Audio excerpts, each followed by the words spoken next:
असा एखादा व्यक्ती ज्याने कधीच शील पालन केलं नाहीये, ज्याने कधीच दान धर्म केला नाहीये, ज्याने कधीच धम्म ऐकला नाहीये किंवा धम्म श्रवण केला नाहीये, दिला नाहीये, धम्म देसना दिली नाहीये, भिक्षू संघाची कधीच सेवा केली नाहीये, पण त्याला फक्त बुद्धांमध्ये श्रद्धा होते. त्याने बुद्धांचं श्रद्धेने नमन केलं, मनामध्ये श्रद्धा उत्पन्न करून सुगतीला जाऊ शकतो, स्वर्गामध्ये जाऊ शकतो, एक चांगली अवस्था प्राप्त करू शकतो. हो, करू शकतो. आज आपण जी धम्मपद अट्टकथा बघणार आहोत, याच्यामध्ये आपल्याला एक फार मोठं मोटिवेशन मिळणार आहे, प्रेरणा मिळणार आहे की कशा प्रकारे फक्त श्रद्धा ठेवून सुद्धा आपण खूप सारे पुण्य अर्जित करू शकतो आणि आपलं मंगल, आपलं कल्याण होऊ शकतं फक्त श्रद्धेमुळे.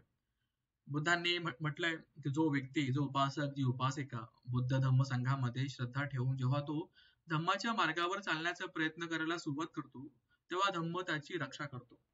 बुद्ध म्हणतात, यो मम पश्यति सो धम्मं पश्यति, यो धम्मं पश्यति सो मम पश्यति. की जो मला बघतो तो धम्माला बघतो, जो बुद्धामध्ये श्रद्धा ठेवतो तो धम्मामध्ये श्रद्धा ठेवतो. अशा प्रकारे अशीच एक धम्मपद अट्टकथा आपण बघणार आहोत की फक्त श्रद्धेने त्याने बुद्धांमध्ये श्रद्धा ठेवली आणि तो सुगतीला गेला, कालांतराने स्वतःपन्न सुद्धा झाला. आजची कथा आहे. नमोबुद्धाय. जय भीम मंडळी. मी धर्मपाल साळुंके आपल्या सगळ्यांचं स्वागत करतो धम्मसंघाच्या या युट्यूब चॅनल मध्ये. आपण या वर्षावास सिरीज मध्ये खूप सारे सुत्तांचा अभ्यास करणार आहोत. आपण मगाशी खूप सारे व्हिडिओज बघितले, त्याच्यामध्ये आपण वर्षावास काय, उपोषण काय, अष्टशील काय, पंचशील काय, उपोषण कसं करावं, कुशल कर्म कसे करावे, आपण मंगलसूत्र बघितलं, रतनसूत्र बघितलं. आपण खूप चांगल्या प्रकारे हे व्हिडिओज बघत आहात, खूप चांगला प्रतिसाद आपल्याकडनं मिळत आहेत, खूप चांगल्या कमेंट्स येत आहेत, खूप सारे लोक आपली प्रतिक्रिया देत आहेत. आमच्या चॅनल कडून एक चांगलं धम्मदान व्हावं म्हणून हाच एक इंटेन्शन आहे, हाच एक हेतू आहे आणि याचा लोकांना लाभ होत आहे हे बघून खूप प्रसन्नता वाटते.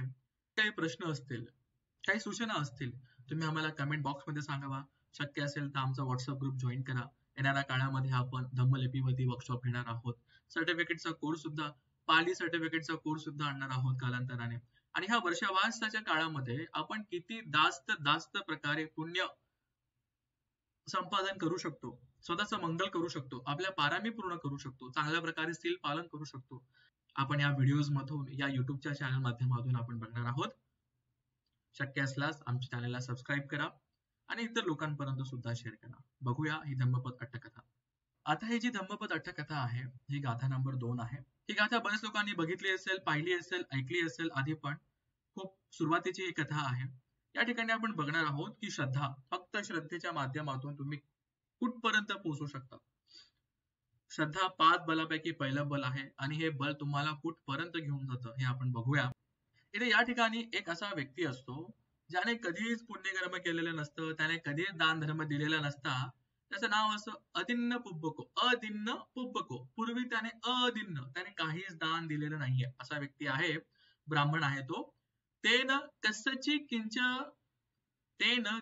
किंची न दिन्न पुब्बं. त्याने कोणाला कधी काहीही दिलेलं नाहीये, म्हणून त्याला अदिन्न पुब्बको असं सगळे लोक बोलायचे. आणि त्याचा तसं एक पुत्रको अहोसी पियो मनाहो, आणि त्याचा एक खूप चांगला, खूप लाडका असा एक मुलगा होता.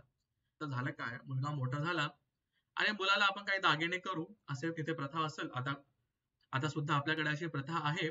आणि ते सोनं करण्यासाठी कोणाला तरी बोलवावं लागेल, कोणीतरी सोनार येईल, तो बघेल, माप वगैरे घेईल, नंतर तो सोनं बनवून देईल, दागिना बनवून देईल. मग त्याचं येण्याजाण्याचं भाडं असेल, त्याची काही फी असेल, त्याला काही जेवण चहा पाणी करावं लागेल. म्हणून त्याला असं वाटतं की नको, मी स्वतःच करतो. हा एवढा कंजूस असतो, त्याला ते पैसे सुद्धा वाचवायचे, ते कमिशन, तोच खर्च पाणी जो द्यायचा आहे त्या सोनाराला, तो सुद्धा तो देत नाही, एवढा कंजूस आहे. आणि म्हणून काय करतो, मीच करतो, ते पैसे मी वाचवतो. म्हणून स्वतः स्वयंएव सुवर्णं कोठेत्वा मठ्ठानी कुंडलानी कत्वा अदासी. आणि मग असे चिकनेपटक बरोबर असे काही दिसणार नाही, बरोबर असे त्याला कानातले करून दिले, ठीक आहे, कुंडलानी ते त्याला करून दिले.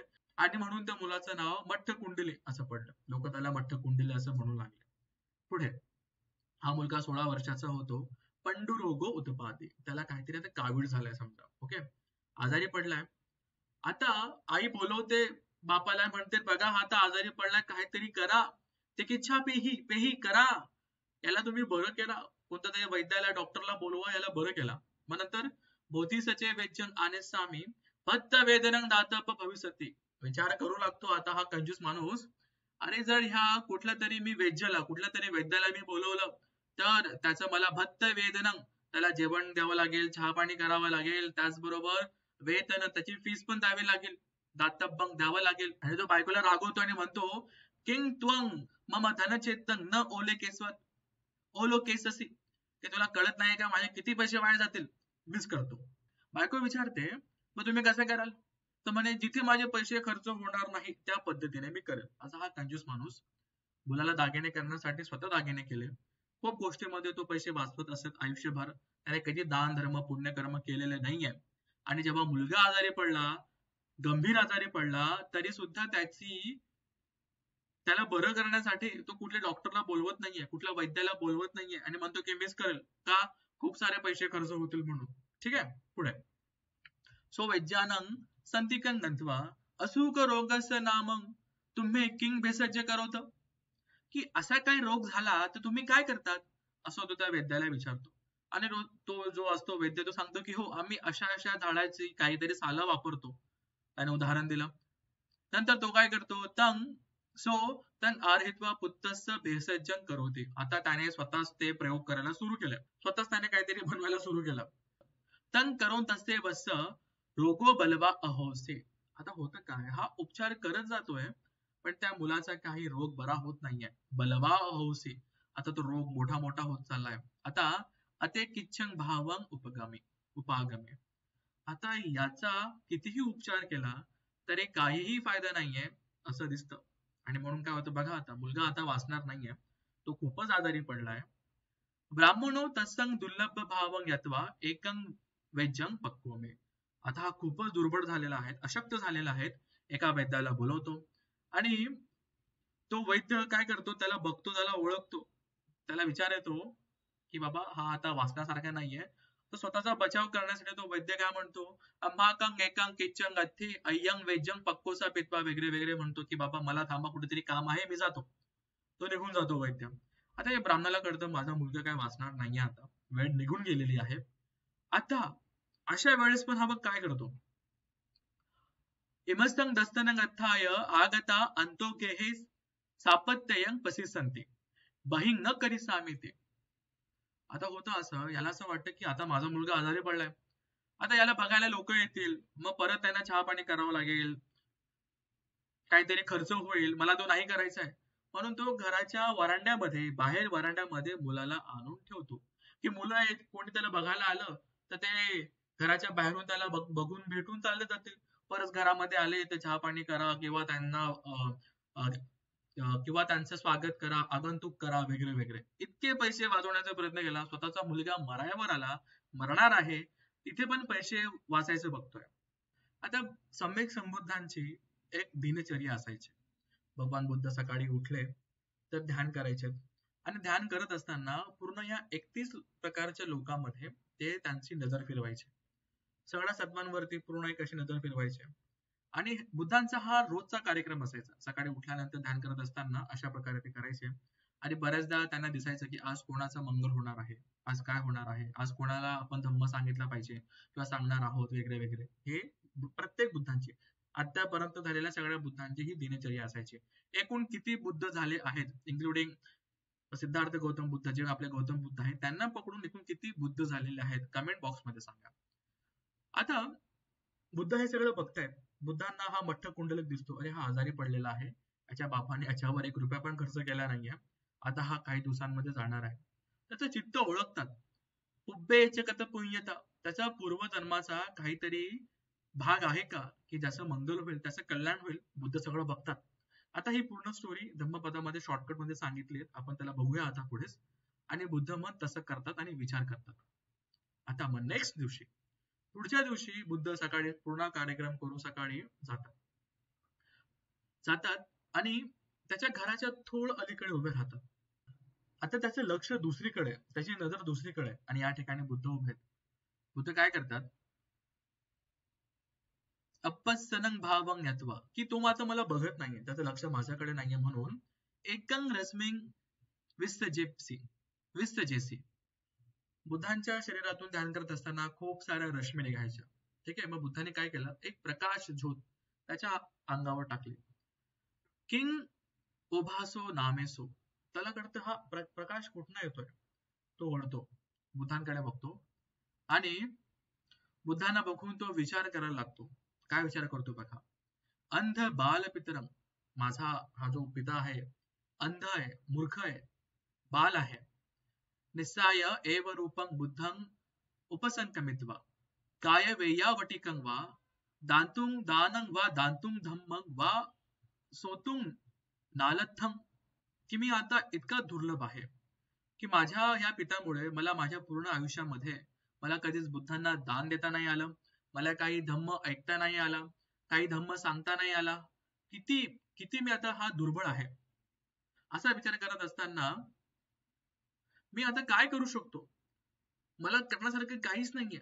तर मग विचार करतो की मी आता फक्त बुद्धांबद्दल फक्त श्रद्धाच उत्पन्न करू शकतो. मी मनानेच त्यांचं दर्शन घेऊ शकतो. मनंगे व पसादेसे, मी फक्त बुद्धांना बघून आता फक्त प्रसन्नच होऊ शकतो. बाकी मी ना धम्म ऐकू शकतो ना धम्म देऊ, म्हणजे मी काही दान धर्म करू शकतो, कुठलंच कुशल कर्म करू शकत नाही मी आता. त्याला असं वाटतं आणि तो फक्त बुद्धांना बघून बुद्धांकडे बघत असतो.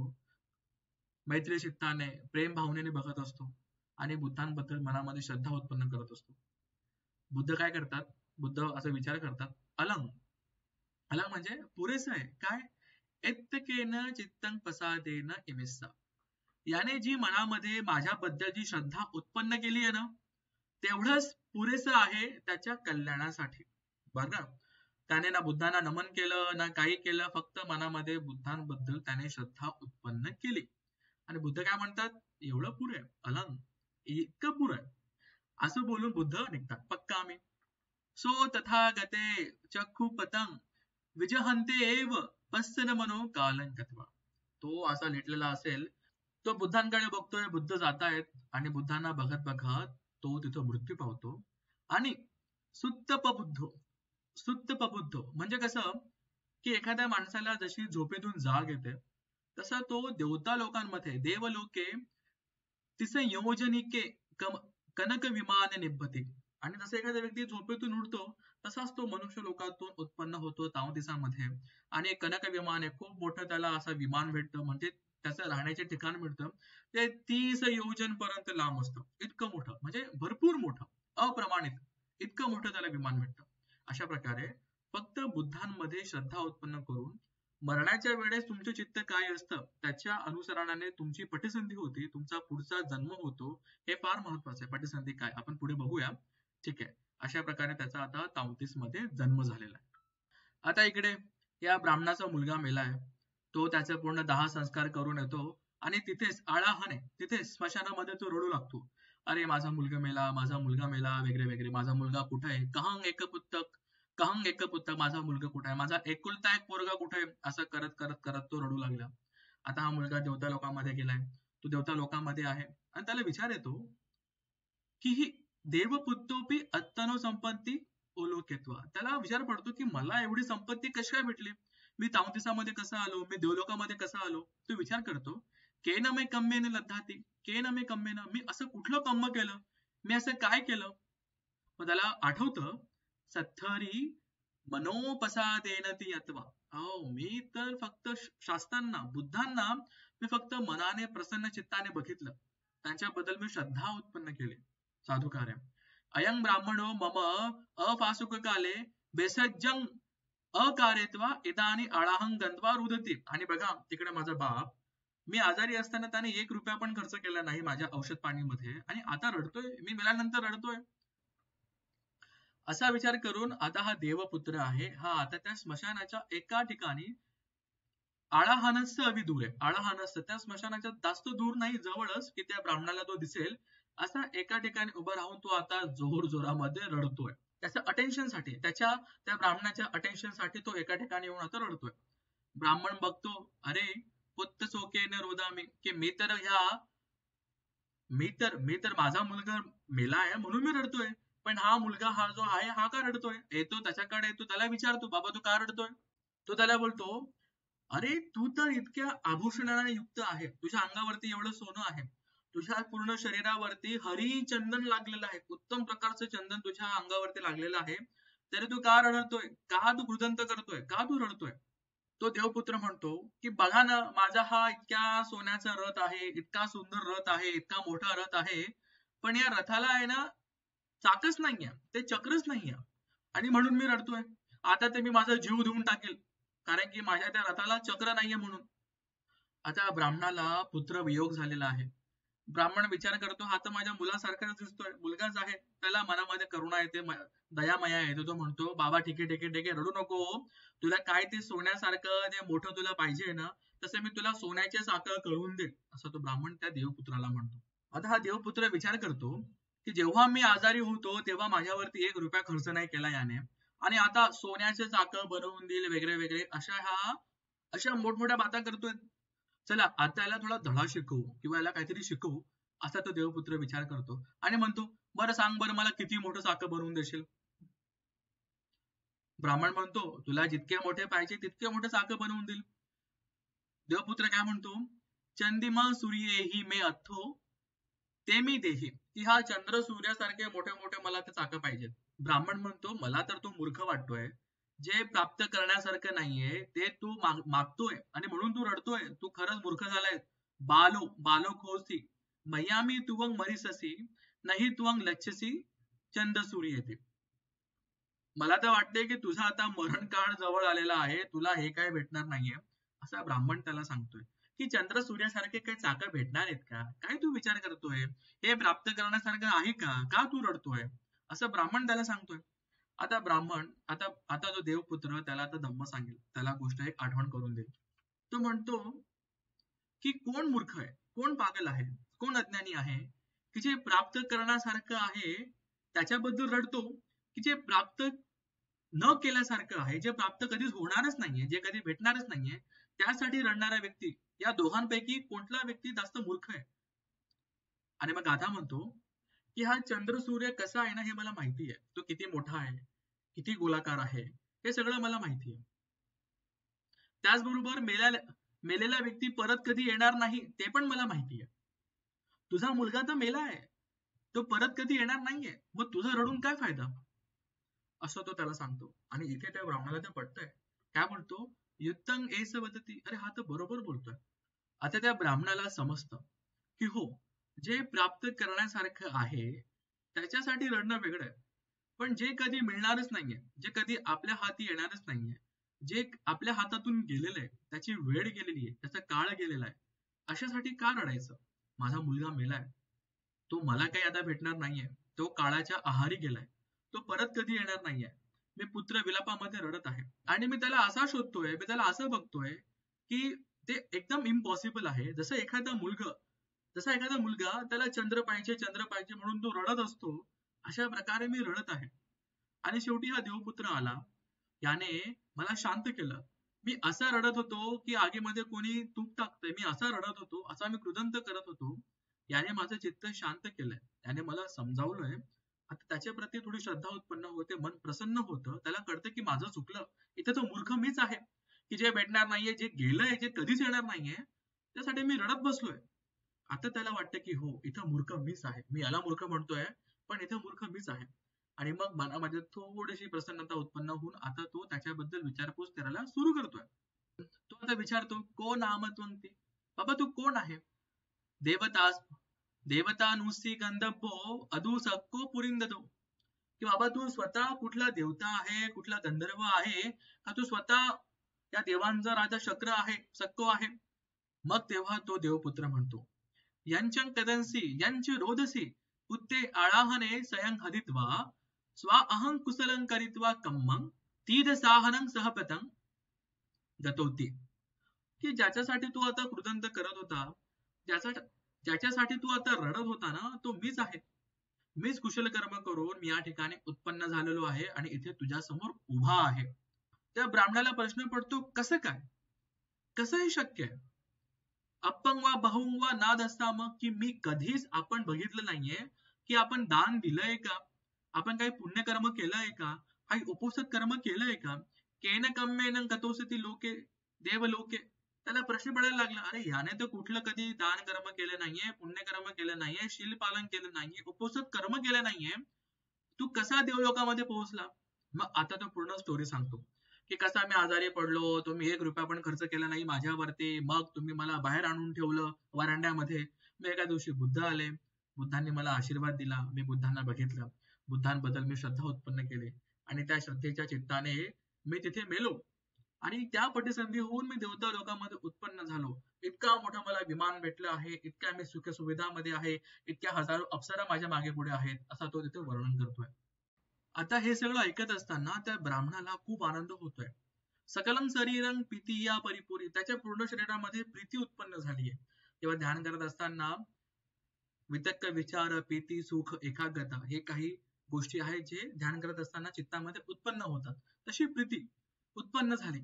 आता तो विचार करायला लागतो, आश्चर्यं वत अद्भुतं वत, की किती अद्भुत आहे, हे किती कल्याणकारी आहे की कधीच तुम्ही कुठलंच कुशल कर्म केलं नाहीये आणि फक्त बुद्धांबद्दल तुम्ही चित्त प्रमुदित केलं, प्रसन्न केलं आणि तुम्ही अशा प्रकारे तुम्ही कुशल चांगल्या ठिकाणी तुम्ही पोहोचू शकता. त्याला प्रश्न पडतो, तो खूप आनंदित होतो, मोटिवेट होतो आणि म्हणतो, अज्य एव बुद्धं शरणं भजामि, मी आजपासूनच आत्तापासूनच मी बुद्धांच्या शरणाला जाईल, मी बुद्धांच्या धम्माला शरणाला जाईल.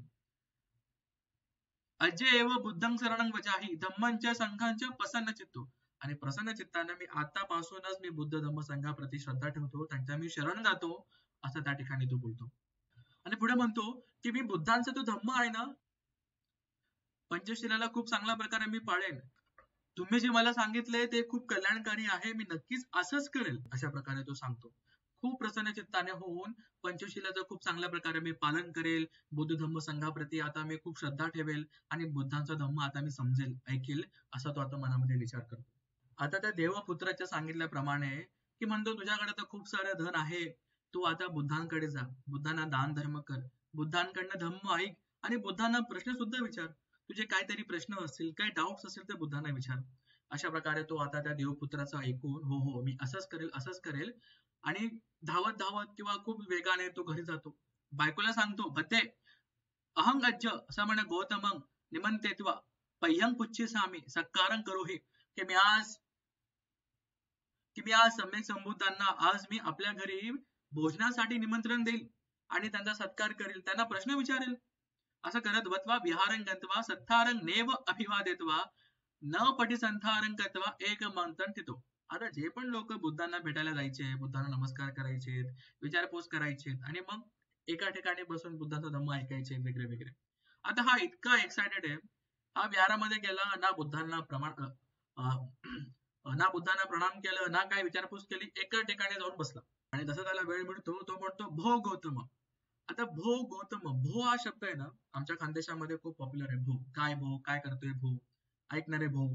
तर भो हा खानदेशामध्ये बऱ्याच ठिकाणी वापरला जातो, आजही वापरतात भो शब्द, हा पालीमध्ये सुद्धा आहे. आता अरे ऐक रे, ऐक ना भो, ठीक आहे. तर भो म्हणजे हा खूपच फ्रेंडली आहे, म्हणजे समोरचा व्यक्ती माझ्यासारखाच आहे, खूपच फ्रेंडली आहे, म्हणून भो शब्द वापरला जायचो. आता हा याच्यामध्ये श्रद्धा आता उत्पन्न झाली आहे, पण हा खूप फ्रेंडली वेने आता बुद्धांना विचारतोय, भो गौतम, एकदम अरे अरे गौतमा. खूप सारे हुशार ब्राह्मण त्यावेळेस ते बुद्धांना कमी लेखायचे किंवा बुद्धांना कॉम्पिटिशन द्यायचा विचार करायचे की बुद्धांना किंवा बुद्धांची परीक्षा घ्यावी, म्हणून ते भो गौतम म्हणून ते बोलायचे. आणि फक्त भो गौतम हे फक्त हे असं करून ब्राह्मणांकडनंच असं संबोधलं गेलेलं आहे की ते म्हणायचे की बाबा आम्ही ते ब्राह्मण आहोत, हे ते श्रमण गौतम आहे, यांना काय एवढं माहिती असेल वगैरे वगैरे अशा प्रकारच्या गोष्टी. म्हणून ते भो म्हणजे एकदम त्याला आपण एकेरी सुद्धा बोलूया, एकेरी शब्दामध्ये बोलावं. इथे तो तसाच बोलतो, पण काय बोलतो की तुम्ही माझ्या घरी तुम्ही भिक्षू संघासोबत तुम्ही भोजनासाठी या, मला तुम्हाला भोजनदान द्यायचंय वगैरे. आणि बुद्ध काय करतात, सत्ता अधिवासेसे, बुद्ध परमिशन देतात, हो मी येणार आहे. तो घरी जातो, वेगेने आगंतवा, जोरजोरामध्ये येतो आणि तो खूप साऱ्या पणितं खादनीयं भोजनीयंच पटियाद, खूप साऱ्या गोष्टी आणून ठेवतो आता बुद्धांना भोजनदान द्यायचं आहे म्हणून. आता मग पुढच्या दिवशी सत्था भिक्खू संघ परिभूतो तस्य गेहं गत्वा पय्यते आसने निषेधे. आता बुद्ध काय करतात, खूप साऱ्या भिक्षू संघासोबत त्याच्या घरी जातात आणि बसतात, ठीक आहे, भोजनासाठी येतात, बसले. आता बुद्ध याच्या घरी आलेत, बुद्ध बसले आसनावरती, ब्राह्मणो सक्कच्चं परिविसी. आता ब्राह्मण खूप श्रद्धेने स्वतःच्या हाताने बुद्धांना भिक्षू संघाला भोजन वाढतोय, आग्रह करतोय. आता त्या ठिकाणी खूप लोक उपस्थित झाले, महाजनो सन्निपती, खूप लोक तिथे एकत्रित झाले. आता ह्या लोकांमध्ये ना दोन गट पडली आहेत. कोणती गट? पहिला गट असा आहे जो मिथ्यादिठीमध्ये आहे, त्याला चार आर्य सत्य माहिती नाहीये किंवा तो बुद्धांमध्ये श्रद्धा ठेवत नाहीये, असा पुथुजन आहे. तो या ठिकाणी असा आला की आज अज्य समण गौतमं पह्यं पुच्छनाय, की आज श्रमण गौतमांना आपण प्रश्न विचारूया आणि जर त्यांना प्रश्नाचं उत्तर नाही आलं तर त्यांना लाज वाटेल, आपण याची मजा घेऊया, अशा प्रकारे. आणि दुसरे काही लोक असे होते की जे बुद्धांमध्ये एक श्रद्धा ठेवायचे, जे बुद्धांचा धम्म ऐकायला यायचे, असे काहीतरी लोक त्या ठिकाणी आलेले आहेत. मग आता भत्त किच्चंग, जे काही भोजन वगैरे झालं, आता तो बुद्धांच्या समोर बसतो आणि बुद्धांना प्रश्न विचारतो. भो गौतम, तुम्हाकं दानं दत्वा पूजन अकत्वा धम्मं असुत्वा उपसतवासं अवसित्वा केवलं मनोपसादं अत्तनेव सगळे निमित्त नाम होती. की भगवंत, की भगवान तुम्हाला दान नाही दिलं, तुमची पूजा पण नाही केली, तुमचा सत्कार पण नाही केला, तुमचा धम्म सुद्धा ऐकला नाही, उपवासात एक दिवस सुद्धा केला नाही, फक्त मनामध्ये प्रसन्न चित्ताने तुमचं वंदन केलं, तुमच्याबद्दल श्रद्धा ठेवली, तर स्वर्गामध्ये जन्म होतो का? असं तो आता बुद्धांना विचारतोय. आता तुम्ही विचार करा, बुद्धांनी या ठिकाणी काय उत्तर दिलं असतं. बुद्ध काय म्हणतात? ब्राह्मण कस्मा मग पुच्छसे, ब्राह्मणा तू मला काय विचारतोय? ननु ते पुत्तेन मठ कुंडलिना मयी मनम प्रसादत्वा अत्तनो सगळे निमित्त भाव कथितो, की तुला आज सकाळीच तुझ्या मुलाने सांगितलं नाही का की कशा प्रकारे माझ्यामध्ये बुद्धामध्ये श्रद्धा ठेवून तो अत्तनो सगळे, तो स्वतः त्या स्वर्गामध्ये निमित्त भाव उत्पन्न झालेला आहे, त्याचा तिथे जन्म झालेला आहे, तू मला काय विचारतोय? तुझ्या मुलानेच तुला आज सांगितलं नाही का? आता म्हणतो कदा भोग होतं, मग कस काय? तो विचारतो पण कसं गौतम, की कसं भगवान कसं? मग भगवान पूर्ण स्टोरी सांगतात की असं असं झालं. मग त्याने मला कुशल चित्ताने बघितलं आणि कुशल चित्ताने बघत असताना मनामध्ये त्याने श्रद्धा उत्पन्न केली आणि ह्या पुण्य बलाच्या प्रतापाने त्याचा देवता लोकांमध्ये जन्म होतो. आणि पुढे बुद्ध म्हणतात की मठ्ठ कुंडली हा एकटा नाहीये की ज्याने बुद्धांमध्ये श्रद्धा ठेवून अशा प्रकारे स्वर्गामध्ये उत्पन्न झालेला आहे. एक नाही, दोन नाही, मी तर गिनती नाही करू शकत, मी मोजू नाही शकत, इतके लोक अशा प्रकारे स्वर्गामध्ये गेलेले आहेत. कुशल चित्ताने बुद्धांची बद्दल श्रद्धा ठेवून, धम्माबद्दल श्रद्धा ठेवून, संघाबद्दल श्रद्धा ठेवून इतक्या उच्च ठिकाणी असे लोक पोहोचलेले आहेत, असं बुद्ध सांगतात. आणि मग बुद्ध त्या ठिकाणी त्यांचं वर्णन करतात की त्यांना कशा प्रकारचं वैभव भेटतं. खूप मोठा एक देवतालोक भेटलेला आहे, खूप मोठं विमान भेटलेलं आहे, कितीतरी अप्सरा त्याच्या अवतीभोवती आहेत, असं बुद्ध वर्णन करून सांगतात. असं बुद्ध सांगत असताना खूप साऱ्या लोकांना विश्वास नाही पटत. आता लोक कुजबुज करू लागले, विचार करू लागले, कायच्या काही असतील, हे असं काही आहे का, हे कोणी पाहिलंय, इथं फक्त बुद्ध आणि तो ब्राह्मणच बोलतोय, हे कोणाला माहिती? असे आता लोकांच्या मनामध्ये प्रश्न उत्पन्न होत असतील, तसं आता काही लोकांना सुद्धा हे ऐकत असताना होत असेल. बुद्ध त्याला ओळखतात आणि बुद्ध मनातल्या मनात विचार करतात की आता या ठिकाणी मठ्ठ कुंडली आला पाहिजे, त्याच्या त्या वैभव सहित, त्याच्या विमानासकट, त्याच्या रथासकट, त्याच्या शरीरासकट तो या ठिकाणी आला पाहिजे. असा विचार करताच त्या ठिकाणी तो मठ्ठ कुंडली त्याच्या विमानाने येतो, तिथे उत्पन्न होतो, पूर्ण अलंकाराने तो भरलेला आहे, सुंदर असं रूप दिसतं त्याचं, देवपुत्र आहे, अंगावरती खूप चांगल्या प्रकारे सुगंधित असं त्याने चंदन लावलेलं आहे, तसा तो त्या ठिकाणी येतो, बुद्धांना नमन करतो. आणि बुद्ध विचारतात, त्वं इमं संपत्ती किं कम्मं कत्वा पटिलपि, की देवपुत्र तुला ही एवढी संपत्ती कशी लाभली, तू काय केलं असं? मग त्या ठिकाणी तो पूर्ण स्टोरी सांगतो.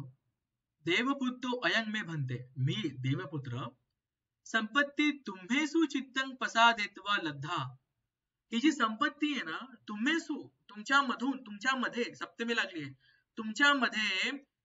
तुमच्यामध्ये मी चित्तं प्रसादेत्वा, मी तुमच्यामध्ये श्रद्धा ठेवली, माझं चित्त प्रसन्न केलं, आणि म्हणून मयी चित्तं प्रसादेत्वा लब्धाति, आणि म्हणूनच हे चित्त प्रसन्न केल्यानंतर, बुद्धांमध्ये श्रद्धा उत्पन्न केल्यानंतर, बुद्धांच्या गुणांमध्ये श्रद्धा उत्पन्न केल्यानंतर मला इतकी संपत्ती लाभलेली आहे. आणि मग सगळे लोक गुणगान गाऊ लागतात, त्या देवपुत्राला बघतात, त्याचं वैभव बघतात, त्याचं रूप बघतात, तो स्वतः येऊन सांगतो या ठिकाणी की बुद्धांमध्ये श्रद्धा ठेवून, इतक्याशा वेळेमध्ये श्रद्धा ठेवून मला इतकी संपत्ती लाभलेली आहे. आणि बुद्ध म्हणतात हा एकटा नाहीये, अशी अगिणत लोक आहेत की ज्यांना अशा प्रकारची संपत्ती लाभलेली आहे, ज्या त्या देवता लोकांमध्ये वास करतात, फक्त बुद्धांमध्ये श्रद्धा ठेवून. नक्कीच पुण्याच्या कथा पुण्य येतात, काहीतरी पुण्य असेल मागच्या जन्मांचं, म्हणून बुद्धांचं दर्शन होतंय. फक्त बुद्धांमध्ये श्रद्धा ठेवल्याने इतकं मोठं फळ आहे. बुद्धांचा धम्म, बुद्धांना बघून, बुद्धांना भोजन दान करून, बुद्धांकडनं धम्म ऐकून किती मोठे पुण्य लाभत असेल. बुद्धांचा धम्म ऐकून लोक धडाधड स्वतःपन्न व्हायचे. आपण खूप साऱ्या सूत्रांमध्ये बघतो 40,000, 50,000, 80,000 लोक स्वतःपन्न झाले, सगळ्या कामी झाले, अनागामी झाले, अनंत झाले, इतक्या मोठ्या प्रमाणामध्ये. बघा काय काळ असेल तो, साधुकार आहे. आणि अशा प्रकारे मात्र सगळे लोक खूप छान प्रकारे गुणगान गाऊ लागले. अरे बघा, या ब्राह्मणाने कधीच दान धर्म केला नव्हता, काहीच केलं नव्हतं, पण फक्त बुद्धांमध्ये एक चित्त प्रसन्न करून त्याने बघितलं आणि त्याला इतका मोठा लाभ झाला. अरे मग बुद्ध याच्या पुढे गाथा सांगतात, मनोपुब्बं गमाधम्मा मनोसेठ्ठा मनोमया मनसाचे प्रसन्नेन भासती वा करोती वा ततो नंग सुख अन्वेती छाया व अनपायिनी. जसं तुमची छाया, तुमची सावली कधीच तुमचा साथ सोडत नाही, नेहमी नेहमी तुमच्या पाठीशी असते, तसं सुख सुद्धा तुमच्या पाठीशी असतं. कसं? मनोबुद्धं गमाधम्मा, की तुम्ही जे काही कर्म करतात काया वाचा मनाने, ते सगळ्यात आधी चित्तामध्ये उत्पन्न होतं, धम्म उत्पन्न होतो, कुशल किंवा अकुशल. त्याच्यानेच ते मोठं मोठं होत जातं आणि तुम्ही काया वाचा मनाने अजून कर्म करत जातात. पण जेव्हा हे मन प्रसन्न असतं, कुशल असतं, कुशल प्रकारचे चित्त उत्पन्न होतात, तशा चेतिका उत्पन्न होतात, तुम्ही तसं कुशल कर्म करतात, भासती वा करोती वा, तुम्ही जसा विचार करतात, तसं तुम्ही बोलतात, तसं तुम्ही करतात, तुम्ही एक सुभाषित होतात, तुम्ही खूप चांगल्या प्रकारे कुशल चित्ताने कुशल कर्म करतात. 10 प्रकारचे कुशल कर्म आपण बघितले. तुम्ही कुशल कर्म करता, तुम्ही पारामी पूर्ण करतात, आणि मग तशाच प्रकारे जे सुख आहे ते कुशल कर्म केल्याने तुमच्या पाठी असतं, तशी एखादी सावली तुमच्या मागे नेहमी असते. त्याच प्रकारे बुद्ध सांगतात, तसा सावलीपासून पिछा छुटत नाही, तसंच पुण्यकर्माचा जे पुण्य संचयाचे जे फळ आहे ते कधीच तुमची साथ सोडत नाही. आणि जर अकुशल असेल तर ते सुद्धा तुम्हाला कधीच नाही सोडणार. ते तुम्ही जिथे जिथे जाल तुम्हाला तिथे घेऊन जाईल आणि तसे तुम्हाला त्याचे फळ भेटत जातील, असे या ठिकाणी बुद्ध सांगतात. आणि जेव्हा बुद्धांनी धम्मकथा सांगितली, तेव्हा त्या ठिकाणी असलेले चतुरासिती या पार्ण सहस्रान धम्म अभिसमयो अहोसी, त्या ठिकाणी 84,000 लोकांना हा धम्म मिळाला.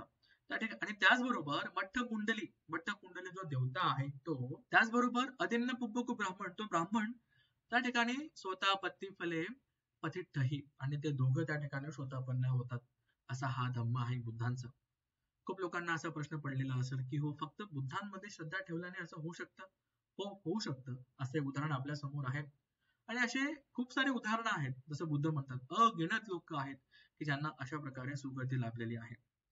या ठिकाणी जमलेले श्रद्धा संपन्न उपासक आणि उपासिका, या वर्षाच्या काळामध्ये आपण खूप चांगल्या प्रकारे पुण्य संपादन करत आहोत, प्रयत्न करत आहोत, शील पालन करण्याचा, पंचशील पालन करण्याचा, अट्टशील पालन करण्याचा, वेळोवेळी दान धर्म करण्याचा, धम्मश्रवण करण्याचा, आणि खूप चांगल्या प्रकारे आपण अशा प्रकारे असे व्हिडिओज बघून, इतर भिक्षू संघाचे व्हिडिओज बघून तुम्ही बुद्धांचा धम्म ऐकत आहे. तुम्ही एखाद्या व्यक्तीला ऐकत नाहीये, तर तुम्ही बुद्धांचे वचन ऐकताय, ज्याने तुमचं माझं आपल्या सगळ्यांचं मंगल होणार आहे. या वर्षावासाच्या काळामध्ये आपल्याला खूप सारे पुण्य करायचं आहे, आणि हे वर्षावासाचा काळ संपून गेल्यानंतर हे थांबलं नाही पाहिजे. खूप सारे लोक एक्सायटेड होऊन जातात, अरे वर्षावास आहे. एखाद महिना त्यांची एक्साइटमेंट असते आणि ते कालांतराने परत कमी होऊन जाते, आणि परत जेव्हा पुढचा वर्षावास येतो, परत वर्षावास आहे असं करत असतात. श्रद्धा संपन्न उपासक असे नसतात. 12ही महिने त्यांचं उपसत कर्म चालू असतो, 12ही महिने त्यांचं दान देणं, शील पालन करणं चालू असतं, भिक्षू संघाची सेवा करणं चालू असतं. तसे तुम्ही आहात का? स्वतःला विचारा. नसाल तर आपण प्रयत्न करूया, बुद्धांचा धम्म शिकूया. बाबासाहेबांनी खूप कठीण परिश्रमातनं स्वतःला वर काढलं आणि आपल्याला वर काढलं ह्या त्रासातून, आणि आपल्याला धम्म दिला. तुमचं माझं कल्याण व्हावं म्हणून बुद्धांचा धम्म आपल्याला दिला. या धम्माच्या प्रतापाने तुमचं माझं आपल्या सगळ्यांचं मंगल होणार आज आहेच. तुम्ही इथपर्यंत हा व्हिडिओ बघत आहात म्हणजे तुमच्यामध्ये श्रद्धा आहे. तुमचं माझं निब्बाण 100% पक्क आहे, फक्त कुणाला किती वेळ लागेल माहिती नाही. आपण बुद्धांचा धम्म कानावरती येतोय, तुमची माझी खूप अशी एक पुण्यपारमी आहे की बुद्धांचा धम्म आपण ऐकतोय.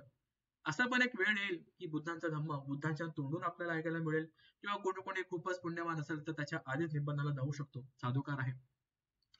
आपण सगळे या ठिकाणी आलात, आपण या ठिकाणी धम्म ऐकलात, बुद्धांचा धम्म ऐकलात, मनामध्ये श्रद्धा उत्पन्न केली, त्याचे किती फळ आहेत आपण आताच बघितलं. त्या पुण्याच्या प्रतापाने तुमचं माझं आपल्या सगळ्यांचं मंगळ हो. येणाऱ्या काळामध्ये आपण खूप सारे धम्मपद अट्टकथा, जातक अट्टकथा, खूप सारे सुत्त शिकणार आहोत. तुम्हाला शक्य असेल तर आमच्या व्हॉट्सअप ग्रुपला जॉईन करा. आपण खूप सारे अजून क्लासेस घेणार आहोत. त्याचबरोबर हा व्हिडिओ इतर लोकांपर्यंत पण शेअर करा. तुम्ही सुद्धा अजून कोणाचे कल्याण मित्र व्हा, त्यांना धम्म सांगा. हा व्हिडिओ असेल, इतर खूप सारे व्हिडिओज आहेत. भिक्षू संघ खूप चांगल्या प्रकारे काम करत आहेत, त्यांचे पण व्हिडिओज पाठवा. धम्म ऐकत राहा, धम्माचा गंध लागला पाहिजे. जरी स्टोरी सांगत असताना जर एखाद काही माझ्याकडनं काही मागे पुढे चुकीची माहिती गेली असेल तर बुद्ध धम्म संघ मला क्षमा करो. या पुण्याच्या प्रतापाने तुमचं माझं आपल्या सगळ्यांचं मंगल हो.